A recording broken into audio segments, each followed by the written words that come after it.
요즘 그 어느 때보다도 우리 예수님이 종말의 때에 일어날 일에 대해서 하신 말씀이 정말 더 가까이 많이 발생하고 있음을 느끼게 됩니다. 우리 기독교 신앙은 종말 신앙입니다. 세상 안에서 무엇을 이루고자 하는 소망을 가지고 사는 사람들이 아닙니다. 우리가 장차 주님 나라에 들어가는 소망을 가지고 살고 있습니다. 이 점을 우리가 항상 염두에 두셔야 되는데, 문제는 그 신앙을 갖고 살아갈 때에 방해꾼이 계속 등장한다는 사실입니다. 그냥 잘 가도록 막 밀어주고 하면 얼마나 좋겠어요. 그런데 자꾸 잡아서 끄집어 내리려고 하는 이런 방해꾼들이 계속 있다는 사실, 이 점을 우리가 깊이 해야 되는데, 오늘 방금 읽었던 요한이서 1장 7절을 보시면 미혹하는 자가 세상에 많이 나왔나니, 미혹하는 자가 세상에 많이 나왔다고 있습니다. 이는 예수 그리스도께서 육체로 오심을 부인하는 자라, 이런 자가 미혹하는 자요 즉 그리스도니. 예수님이 육체로 이 땅에 오신 것을 부인한다. 이것을 초대교회의 일명 영지주의자라고 표현했습니다. 영으로 임재한 것이지 육신으로 오신 게 아니라고 부정하는 사람들이 많이 있었다는 겁니다. 이들이 바로 적그리스도라고 했습니다. 그런데 요한은 처음에 보낸 서신에서도 이 점을 강조한 말씀이 있는데요. 요한 1서 2장 18절에 보면 당시를 두고서 아이들을 향해서 일러준 말씀인데요. 아이들아, 지금은 마지막 때라. 그러면서 일러주시는 말씀이 적그리스도가 오리라는 말을 너희가 들은 것과 같이 지금도 많은 적그리스도가 일어났으니 그러므로 우리가 마지막 때인 줄 아노라. 이때가 언제냐? 잘 들으세요. 이 말씀이 기록된 데가 AD 90년에서 100년 사이입니다. 그러면 이 말씀이 기록된 때가 하면은 지금 1900년이 지납니다. 그 1900년 전에 하신 말씀인데, 적그리스도가 오리라는 말을 너희가 들은 것과 같이 지금도 많은 적그리스도가 일어났으니 그러므로 우리가 마지막 때인 줄 아느라. 1900년 전에 벌써 우리가 마지막 때라고 생각해요. 그런데 아직도 마지막 때라고 표현합니다. 참 알다가도 모를 일이죠. 도대체 주님은 언제 오실까?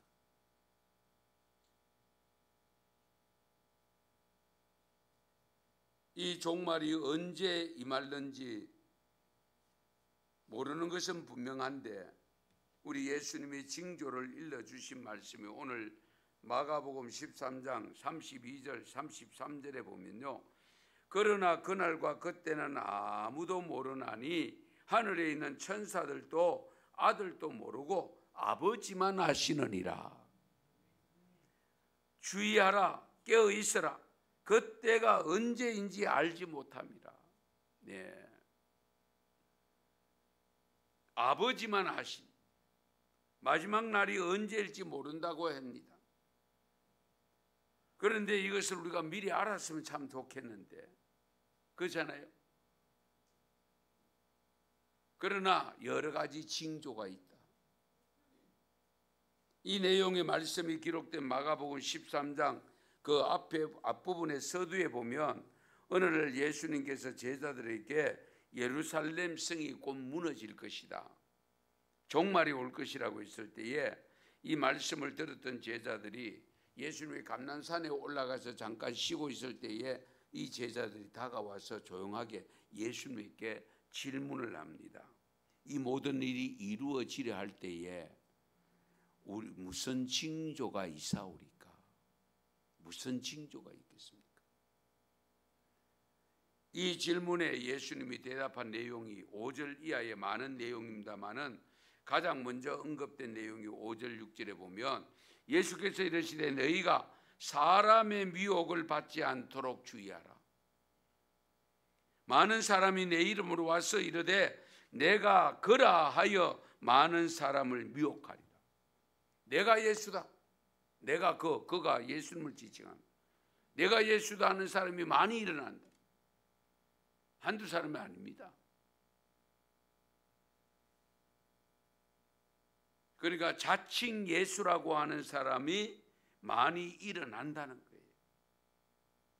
우리나라 지금 자칭 예수라는 분이 몇 분 정도 된다고 제가 말씀드린 적이 있는데, 지금 자료를 보면요, 우리 2023년도 그때 한겨레 신문에서 그 이단에 관한 내용을 실은 적이 있는데 자칭 예수라고 하는 사람이 한 50여 명 됩니다. 자칭 하나님이라고 칭하는 사람도 한 20여 명 됩니다.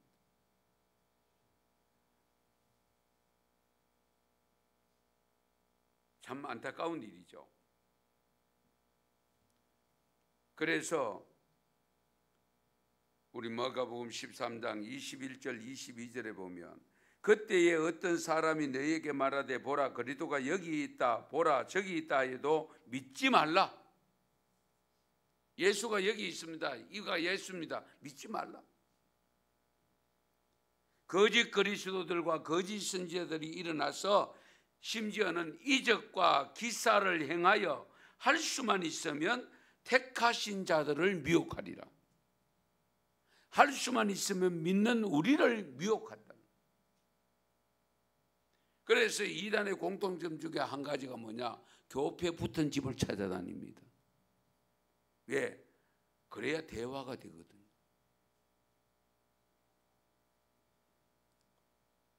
그러면 예수님께서 하신 말씀, 즉 거짓 그리스도, 거짓 선지자, 너를 사도 요한은 적 그리스도라고 표현한 겁니다. 사실 핍박과 환난은 참아내면 됩니다. 그렇죠? 핍박과 환난은 참아내면 됩니다. 견뎌내면 되거든요. 그런데 적 그리스도의 미혹은 우리를 신앙에서 완전히 거짓된 사람을 쫓아가게 만들기 때문에 이것은 지옥불에 이르게 한다고 오늘 새벽에 히브리서 6장 4절에서 8절 말씀을 집에 가서 읽어보시면 나와 있습니다. 불에 들어간다고 했습니다. 우리 종말과 이단과 적 그리스도는 항상 따라다니는 개념입니다. 몰라도 되는 것이 아니고 알아야 됩니다.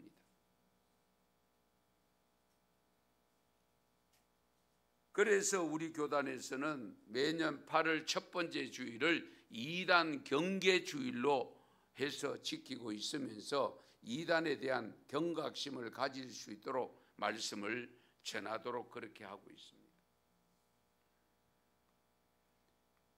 우리 교회가 소속된 대한예수교 장로회 통합교단인데요,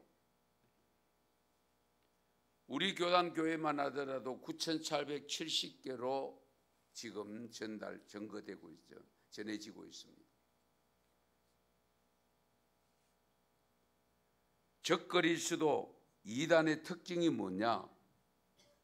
물론 이단이 여러 가지이기 때문에 이단마다 우리가 알아야 될 필요가 있지만은 공통적으로 알아야 할 내용을 중심으로 살펴보려고 합니다. 우선은 이단은 거짓 교훈을 가리킵니다. 거짓 교훈. 요한 2서 오늘 본문 7절에 보면 미혹하는 자가 세상에 많이 나왔나니 이는 예수 그리스도께서 육체로 오심을 부인하는 자라 이런 자가 미혹하는 자요 적 그리스도니. 적 그리스도가 누구냐? 예수 그리스도께서 육체로 오신 것을 부인하는 사람. 예. 그런데 이렇게 미혹하는 자가 세상에 많이 나왔다고 했습니다. 적게 나온 게 아닙니다. 많이 나왔다. 지금도 여전히 많이 나타나고 있습니다. 대표적인 우리나라에 활동하고 있는 이단 목록을 제가 조금 언급해 드릴게요. 안식교 오래됐습니다. 여호와의 정인, 우리도 정인이잖아요. 예. 자기들만 정인이라고. 여호와의 정인. 구원파도 두 파가 있는데요.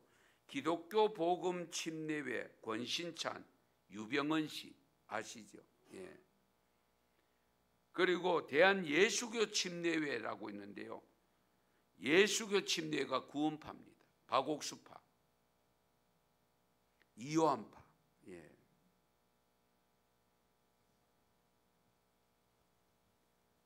그리고 베레아 아카데미 소속의 김기동 씨, 귀신론. 예. 그리고 통일고, 몰몬교, 박명효의 엘리야 복음성교회, 박윤식의 평강제일교회, 박태선 전도관, 안상홍 정윤의 하나님의 교회라고 하는 겁니다. 일명 하나님의 교회. 이제 안상홍 씨는 떠나는데 부인이 지금 그 행사하고 있습니다. 위트니 리스의 지방교회, 회중교회라고 표현합니다. 이만희 신천지, 가까운 청도에서 발생했습니다. 이장님의 다미성교회, 이초석 씨의 한국 예루살렘교회, 정명석의 국제크리스찬연합, 조희성 씨의 영생교, 많기도 많지요. 예.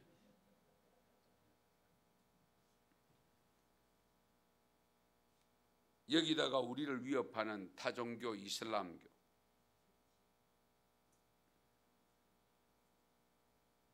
우리의 삶을 무너뜨리고 세상을 무너지게 만드는 종교들을 정말 우리가 삼가 조심해야 됩니다. 어쨌든 우리가 특별히 조심해야 될 것은 적그리스도라는 사실. 그러면 우리가 조심하고 주의해서 해야 될 적그리스도의 가장 큰 특징이 뭐냐? 우리를 미혹한다고 했습니다. 잘 들으세요. 우리를 미혹한다. 미혹이 뭐냐?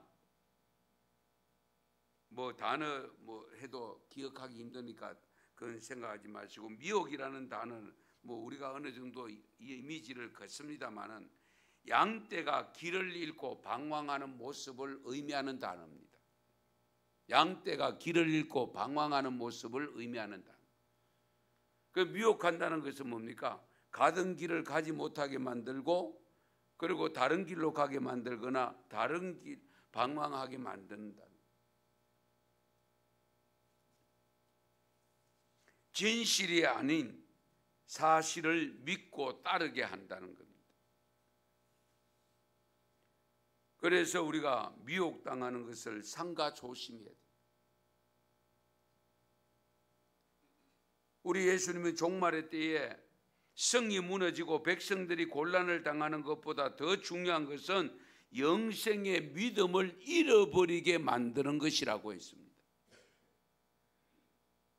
그래서 주의하라고 했습니다. 미혹받지 않도록 주의해라.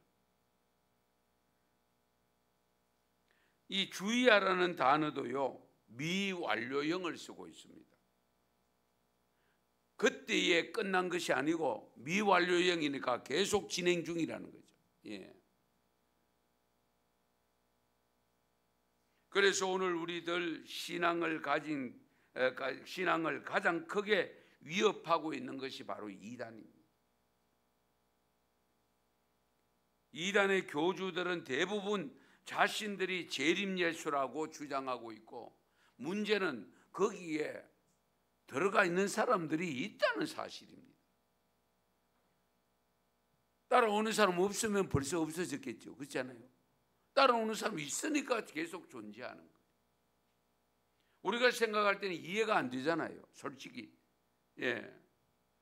어떻게 그런 데 빠져 있나 생각하는데 빠져 있는 사람들이 있다니까요.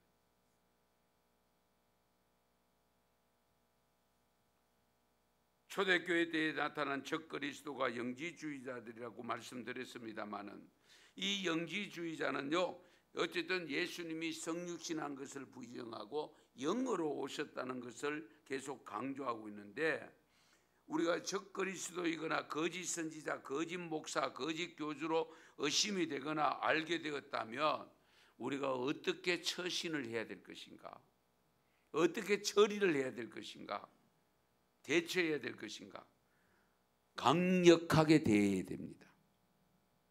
제가 표현을 강력하게 대해야 된다. 인정사정 보지 말고 대해라. 예. 상종을 하지 말아야 됩니다. 오늘 요한 2서 10절 말씀 보세요. 누구든지 이 교훈을 가지지 않고 너희에게 나아가거든 그를 집에 어떻게 해요? 집에 들이지도 말고 인사도 하지 말라고. 예, 이단이라고 판정되는 순간에 인사도 하지 말라. 집에는 절대 들이지 말라고 했어요. 그런데 같이 살아야 될 사람이 있다면 참 곤란하죠. 그렇잖아요. 평생 원수인데 원수하고 한 집에 산다는 것은 보통 고난이 아닙니다.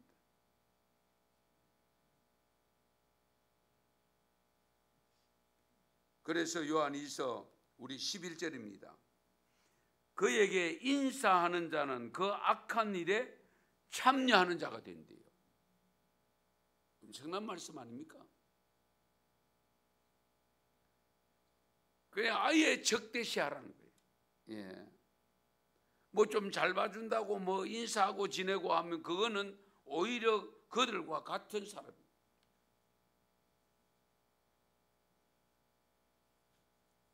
의심하면서도 따라다니며 기웃거리면 곤란합니다. 예. 아예 상종을 하지 말아요. 혹시라도 성도 여러분 중에 이단이 의심되는 분들이 오면 때로는 가족이라도 멀리 해야 된다. 예. 가족 중에 한 사람이 미혹되면 다른 가족도 넘어갈 위험들이 있습니다. 어떤 항존직 직분 가정의 자녀들이 미혹됐는데 그 자녀들을 건지려고 하다가 자기도 넘어갑니다. 그런 경우 있어요. 예. 왜 대화를 해야 되니까 그들을 끌어내려고 하다 보니까 자기가 넘어가 버려요. 예. 사도 바울을 통해서 교역자인 디도에게 보낸 편지 디도서 3장 9절에서 10절에 이런 말씀이 있습니다. 자막이 때문에 같이 읽겠습니다. 그러나 어리석은 변론과 족보 이야기와 분쟁과 율법에 대한 다툼은 피하라. 이것은 무익한 것이요 헛된 것이니라. 이단에 속한 사람을 한두 번 훈계한 후에 멀리하라. 아멘. 토론하는 가끔 이단들 보면은 토론하자고 다가오는 경우도 있습니다. 내하고 성경 이야기 좀 해보자. 예. 제가 구원파 경험이 있다는 걸 이미 여러분들이 압니다만 저는 정말 그때 너무너무 감사한 것은요. 그때 구원파 넘어갔더라면 목사도 안 됐을 것이고, 예. 지옥으로 갈 수밖에 없는데 그 고등학교 1학년 때. 왜냐하면 아저씨 집에 하숙을 했는데 수요 예배가 첫 수요일이 돼가지고 입학을 해가 수요일에가 그때 저는 수요 예배까지 다 들었어요. 우리 청년들, 우리 학생들 잘 들으세요. 수요 예배까지 다 드렸어요.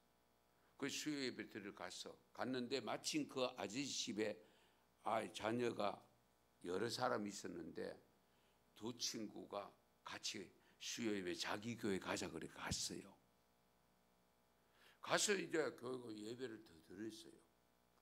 예배를 드리고 왔는데도 좀 이상하다는 느낌이 있었어요. 그래가 토요일 날 다시 이제 저희 집으로 가서 이제 주일 날 모교에 갔어요. 가가 어른들께 물었어요. 내가 제동에 가입하게 가서 갔는데 좀 이상하더라고. 그렇게 이야기하니까 그때 어른들이 그 교회는 가면 안 된다. 그런데 이단 크는 거 그만 모르잖아요, 잘. 그러니까 무조건 가면 안 된대요. 그러니까 그 말씀을 듣고 와서는 그 다음에 이제 장로교를 찾으니까 마침 그 저동에는 작은 모시게, 중간 모시게, 큰 모시게 세 군데가 있었습니다. 그러니까 저동 그 1동 있고 2동 있고 3동이 있었는데, 그러니까 작은 모시게 가면은 장로교가 있다. 가니까 고신파예요, 고신. 고신척이 있어. 그 침례교는 그 동네마다 다 있었는데 고신척 장로교에 가서 제가 한 2년 동안 열심히 수요 예배를 드리고 있는데, 그 다음에 고3이 되었을 때에 이제 그 장로교로 넘어갔던 그 구원파로 넘어갔던 교회가 우리 교단 교회였어요. 거기 지금 모체가 저동 동광교회 100주년 선교 100주년 기념관 건축하고 있는 그 모체되는 교회가 넘어갔던 거예요. 그래서 그 육지에서 들어온 분들이 장로교인이 많잖아요. 그런데 장로교인이 없고 침례교회 있고 저 마을 떨어진 곳에 있으니까 또 고신척이고, 그러다 보니까 세우자. 그래가 세우는데 저를 도와달라고 해서 학생 신분으로 교회 학교하고 좀 도와달라고 해서, 그래서 구원파에 대해서는 제가 조예가 좀 있습니다. 그러면서 그때 생각한 게 정말로 그때에 이상하게 느껴졌다는 그 자체가 하나님의 은혜였습니다. 그 이상하다는 생각이 안 들었으면 계속 갔을 거 아니에요. 계속 가다 보면은 나도 모르게 구원파가 될 수 있거든요. 이 점을 우리가 항상 염두에 두셔야 됩니다. 그래서 우리가 하나님께 받은 계명대로 진리를 행하는 삶을 살아야 되는데요. 그 계명을 따라 행하는 것이 뭐냐? 우리가 진리를 따라 살 때에 사랑의 삶을 살아야 되는 건 분명합니다. 사랑의 삶을 살아야 되는데 이단들이 역으로 우리보다 더 사랑을 가지고 다가옵니다. 이거 우리가 깊이 헤아리셔야 됩니다. 이단들이 우리가 주님을 사랑하고 주님이 사랑하는 그 모습을 닮아가야 되고 실천해야 되는데, 이단들이 우리보다 더 큰 사랑을 가지고 다가오니까 넘어가는 거예요. 내가 지금까지 교회 다녀봐도 이런 사랑을 경험한 적이 없다. 이들이 진짜 아이가. 그래 나온다니까요. 이들이 진짜 아이가. 자기들이 진짜라고 하는 사람들이 그 사람들한테 배울 거 있더나? 배울 거 별로 없어. 이러면서 넘어간다니까. 그러니까 이단으로 넘어가는 사람들에게 한 몫을 하는 것이 누구냐? 바로 우리들이라는 겁니다. 이걸 삼가 우리 깊이 헤아리셔야 돼요.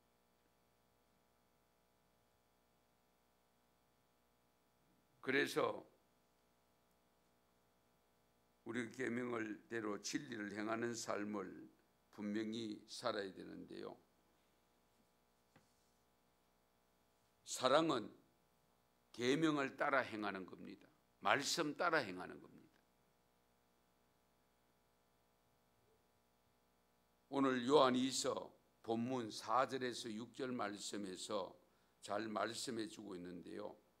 6절에 보면 사랑은 이것이니 우리가 그 계명을 따라 행하는 것이요. 그리고 5절에 보면 내가 이제 네게 구하노니 서로 사랑하자. 이는 새 계명같이 네게 쓰는 것이 아니요 처음부터 우리가 가진 것이라. 할렐루야. 처음부터 우리가 가진 것이 사랑하는 것이다. 그러므로 우리가 서로 사랑하자. 예. 사랑을 실천하면 이단에 미혹되지 않는다는 거예요. 우리가 제자로서의 삶을 산다고 할 때에 잘 들으세요. 예수님의 제자가 되려고 하면 우선은 사랑하는 삶으로 이어져야 됩니다. 사랑도 하지 않으면서 제자라고 아무리 외쳐도 제자라고 인정 안 해줍니다. 그래서 진정한 우리가 주님의 제자가 되기 위해서 갖춰야 될 자격 요건 중에 1순위가 뭐냐? 사랑하는 삶이 되어져야 됩니다. 사랑해야 돼요. 예.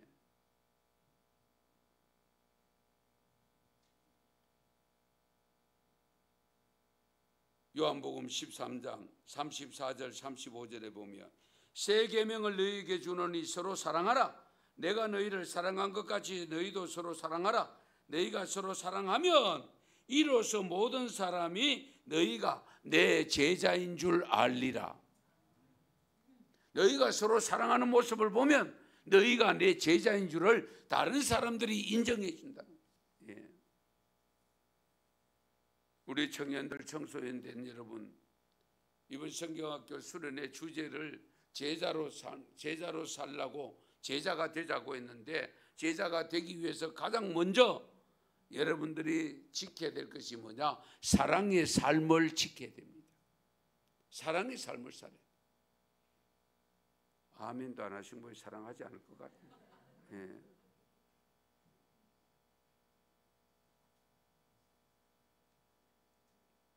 이 점을 우리가 항상 염두에 두셔야 됩니다.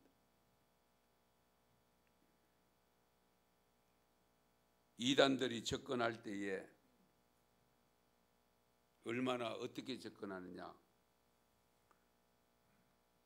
몇 년 전에 충청도에 사시는 장로님이 표고버섯을 그리고 다른 여러 가지 농작물을 재배하는 장로님인데 수해를 입어서 완전히 산더미 같이 쓰레기가 쌓이고 해가지고 뭐 대처 방법이 없고, 그래서 행정부서에다가 보고를 하고 제발 이게 도저히 내 힘으로 할 수 없으니까 도움을 좀 필요하다 그러니까 거기에서 자원봉사대를 보내줬어.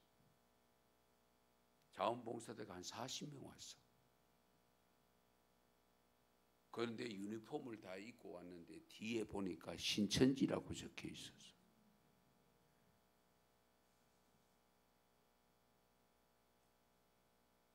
장로님 되면 지교회, 노예 소속된 교회들 주위에 그잖아요. 많은 분들이 있었을 텐데 어쨌든 그런 분들의 도움이 제대로 안 되니까 행정관청에 이야기를 하고 관청에서 보내주는데 자원봉사대가 왔는데 보니까 신천지였어요. 그러면 여러분 어떤 생각이 들까요? 얘들이 진짜 같네. 보고도 안 쫓아오는데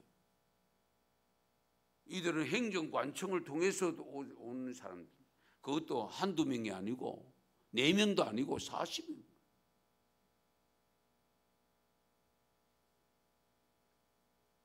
우리가 이런 것의 현상을 생각하면 정말 우리 신앙을, 바른 신앙을 가지셔야 됩니다.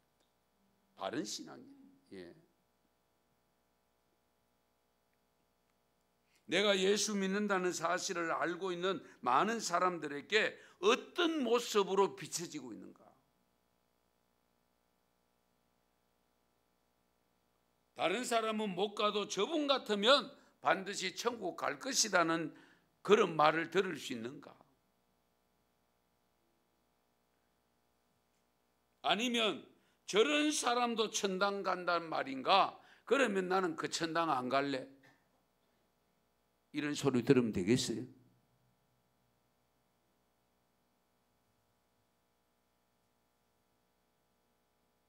어쨌든 우리 언성교회 청년 여러분, 청소년 여러분, 제자가 될 것, 제자고 우리가 수련회를 가진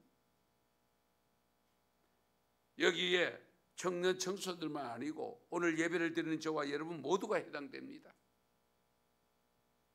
진정한 참된 주님의 제자로서의 삶을 살아야 되는데 거기에 사랑이 반드시 결부되어야 된다는 것, 우선되어야 된다는 것. 우리가 서로 사랑하는 삶을 살 때에 세상 사람들이 보고 예수님의 제자인 것을 인정한다는 거예요.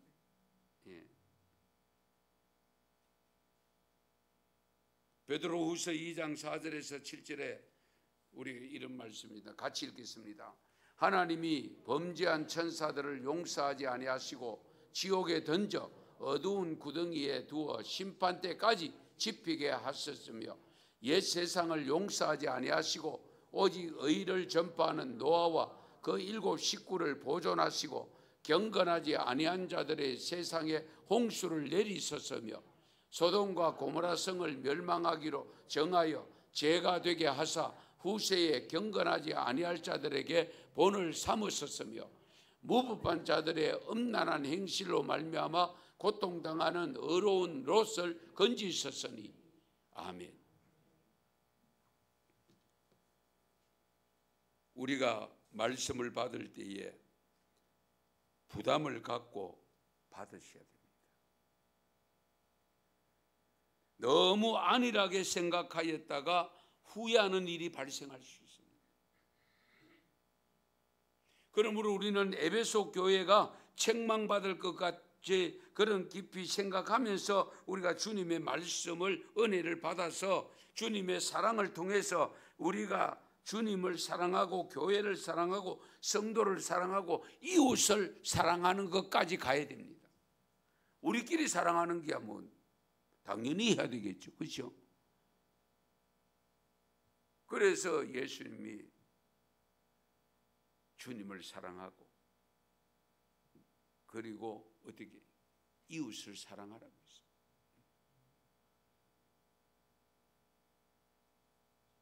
그래서 오늘 본문 요한 2서 8절 말씀을 주의 깊게 들어야 됩니다. 너희는 너희를 상가 우리의 일한 것을 잃지 말고 오직 온전한 상을 얻어라. 아멘. 우리가 지금까지 일한 것 잃으면 안 된다. 잃는 것이 뭘까요? 미혹돼서 넘어지는 걸 말하는. 예. 지금까지 일한 거 잃어버리면 안 되지. 끝까지 상을 얻어야 된다. 지금까지 사랑의 삶을 살아온 것을 잃지 말기 위해서는 앞으로도 계속 사랑해야 된다는 거예요. 예. 지속적으로 해야 된다. 그리고 거짓 선지자들에게 미혹당해서 넘어지면 안 된다.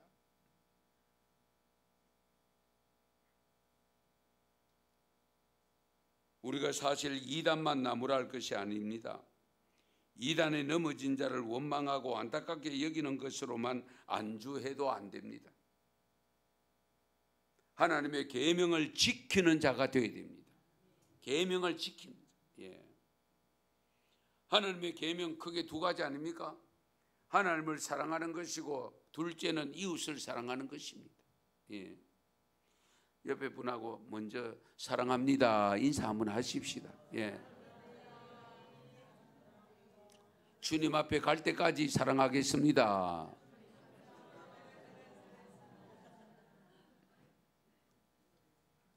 천국 가서도 사랑해야 되겠죠.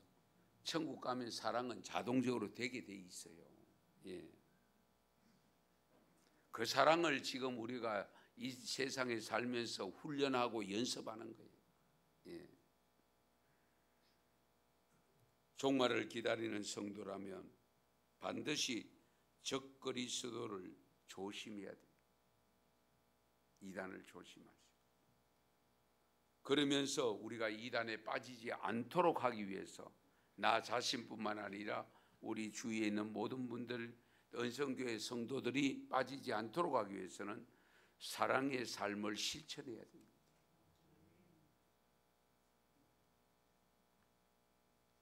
적그리스도에 혹시라도 미혹되어 있는 분들 건지려고 하다가 넘어지지 마시고 오늘 주신 말씀을 생각하시면서 좀 냉철해질 필요가 있습니다.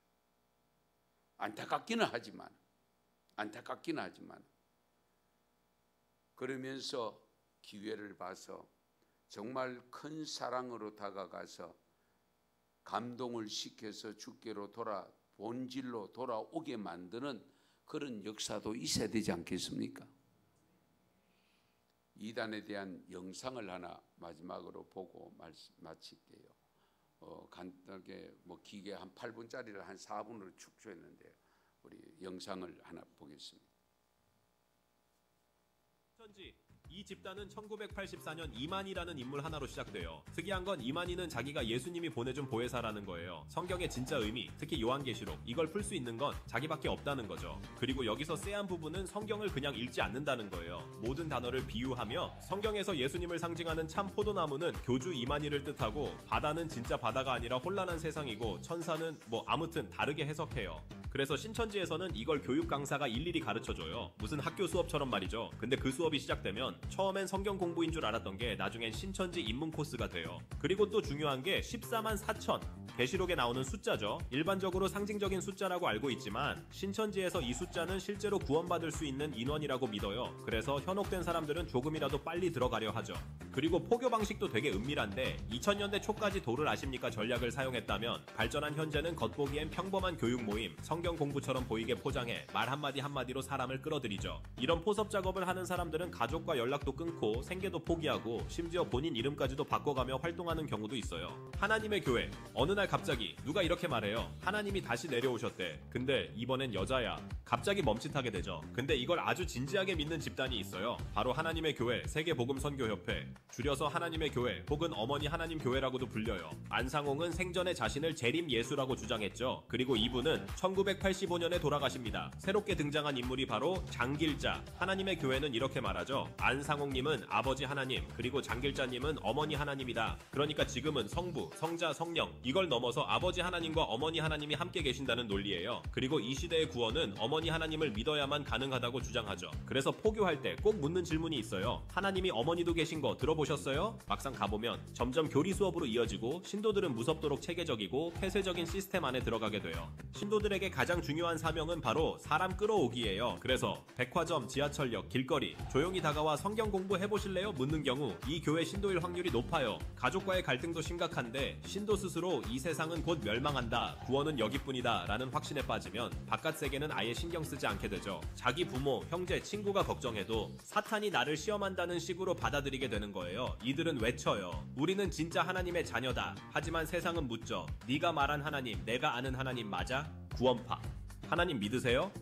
저는 이미 구원받았어요. 뭔가 꺼림칙하죠? 그게 바로 구원파 사람들의 특징이에요. 유병원, 권신찬, 박옥수 각기 다른 인물이 비슷한 시기에 시작했지만 모두 하나의 핵심 교리를 공유합니다. 예수는 이미 당신의 죄를 사했으므로 지금 죄책감을 느낄 필요도 회개할 필요도 없다. 즉 한번 구원받았다 확신만 있으면 그 이후의 죄는 상관없다는 거예요. 이게 들으면 괜찮아 보일 수 있어요. 하지만 문제는 그 확신이 나는 이미 의인이다, 뭘 해도 괜찮다로 이어질 수 있다는 겁니다. 실제로 이 교리를 퍼뜨리는 사람들은 양심의 가책은 사탄이 주는 것이다, 감정은 믿음이 아니다, 이런 말들을 반복해요. 그리고 그 유명한 사건 세월호, 그 배의 실소유주가 바로 유병원, 구원파의 주요 인물 중 한 명이었죠. 당시 그는 사회적 책임을 회피하면서도 종교적 명분을 내세운 태도가 큰 비판을 받았습니다. 이들의 교리는 단순하지만 위험해요. 이미 구원받았기 때문에 그 어떤 죄도 죄가 아니다, 어떻게 보면 범죄자보다 위험하죠. 천부교. 1950년대 한국 전역에서 손뼉 3번의 병이 낫는다는 소문이 돌기 시작해요. 그 중심에 선 한 남자, 박태선. 그는 원래 장로교 장로였지만 어느 날 스스로를 하나님의 아들이라 선언해요. 그리고 새로운 신앙 운동을 시작하죠. 그게 바로 이름도 낯선 천부교입니다. 박태선은 말했어요. 하늘에서 내려온 이슬성신, 이게 곧 성령이다. 그리고 자신에게서 나오는 이슬성신은 사람의 병을 고치고 죄를 없애고 구원을 가져다 준다고 주장했어요. 신도들은 박태선을 찬양하며 박수를 쳤는데 이런 행동들이 마치 주문처럼 병이 낫고 귀신을 내쫓는다고 믿었죠. JMS, 넷플릭스에서도 다룬 유명한 사이비죠. 이름은 기독교 복음선교회. 하지만 사람들은 대부분 이 세 글자로 기억하죠. JMS. 이름 자체가 교주 이름에서 시작됐어요. 정명석은 1980년대 청년 전도 집회로 이름을 알리기 시작해요. 설교도 열정적이었고 성경을 자기식으로 재해석하면서 많은 대학생과 청년들이 빠져들게 만들었죠. 그는 스스로를 말합니다. 나는 이 시대의 메시아다. 그리고 예수 이후 2000년 만에 나타난 구원자라고 주장해요. 그가 강조한 건 두 가지였어요. 외모와 정결, 몸을 가꾸고 절제하며 육체를 훈련하라는 가르침. 겉으로는 자기 관리처럼 보였지만 그 안에는 더러운 욕망이 숨겨져 있었어요. JMS의 핵심 포교 대상은 젊은 여성이었어요. 미모와 체형을 중요시했고 그리고 그 안에서 벌어진 일들, 그건 종교가 아니라 지독한 범죄였습니다. 정명석은 여러 차례 성폭행, 성추행 혐의로 고소됐고 2009년엔 대법원에서 징역 10년형을 선고받아 복역합니다. 그 후 출소했지만 2022년부터 또다시 새로운 피해자들이 나타났고 그의 죄는 계속해서 드러나고 있어요. 예, 여기 구원파 한 가지만 생각되는데, 구원파가 왜 구원파가 됐냐면은 만나서 질문할 때 처음으로 구원받았습니까? 그걸 먼저 묻습니다. 그러면 여러분들 예, 나 구원받았어요 하고 바로 대답하는 경우가 많지 않아요. 구원받기는 받았는데 그 구원받았다고 하면 그 다음 무슨 두 번째 질문이 뭐냐면 언제 받았느냐, 언제 받았느냐.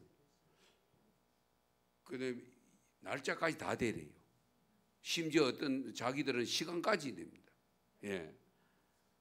그러니까 글쎄 내가 구원 받기는 받았는데 날짜는 정확하게 모르겠다. 그러면 다음에 질문을 뭔지 아세요? 네 생일 아느냐 그래요. 예. 그 생일을 알지. 생일은 알면서 그 중요한 구원받은 날짜를 왜 모르느냐. 와, 말되지요. 그때 제게 하나님이 지혜를 주셔가지고 그 적석에서 뭐라고 대답했는지 아세요? 네 생일 날 때부터 알았나? 잘 들으세요. 아니 그 생각, 그 질문을 하게 돼. 네 생일 날 때부터 알았냐? 내가 아직 구원받은 날짜는 모르지만 나 구원받았어. 그러고 끝났어요. 예. 그렇게 교묘하게 다가옵니다. 그러므로 여러분 만에 하나라도 그런 내용이 있다면 그때 순간순간 기도하면서 하나님이 주신 지혜를 가지고 대처해야 돼요. 아무쪼록 이 구원 기념주의를 맞아서 다시 한번 우리 이단들에 대해서 깊이 새기고 이게 미혹되는 일 없이 스스로 거룩하게 정결하게 하나님 앞에 당당하게 든든히 서가는 믿음으로 살아가시기를 축원합니다. 축복합니다. 기도드리겠습니다.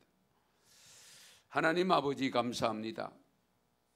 오늘도 저희들 8월 첫 번째 주일 우리가 가장 피부로 느끼며 우리의 신앙을 흔들고 있는 이단과 사이비에 대한 말씀을 들었습니다. 하나님은 일찍이 이 모든 것을 미리 아시고 어떻게 대처해야 될 것인가 아버지 말씀을 주셨습니다. 그럼에도 불구하고 넘어지는 분들이 많이 있습니다. 지금도 계속적으로 횡행하고 유혹하고 미혹하고 있습니다. 여기에 우리 은성교 교우들 한 분도 이런 미혹을 당하지 않도록 도우시고 넘어지는 자가 없도록 도와 주시옵소서. 혹여나 집안에 가정에 또 아는 지인들 가운데 이단에 미혹된 자들이 있다면 어떻게든지 건져낼 수 있는 지혜도 허락하여 주시옵소서. 그러나 그들을 건져내려고 하다가 우리 자신들이 넘어질까 염려가 되온 적 하나님께서 특별히 보살펴 주시고 보호해 주시옵소서. 예수님의 이름으로 기도드리옵나이다. 아멘.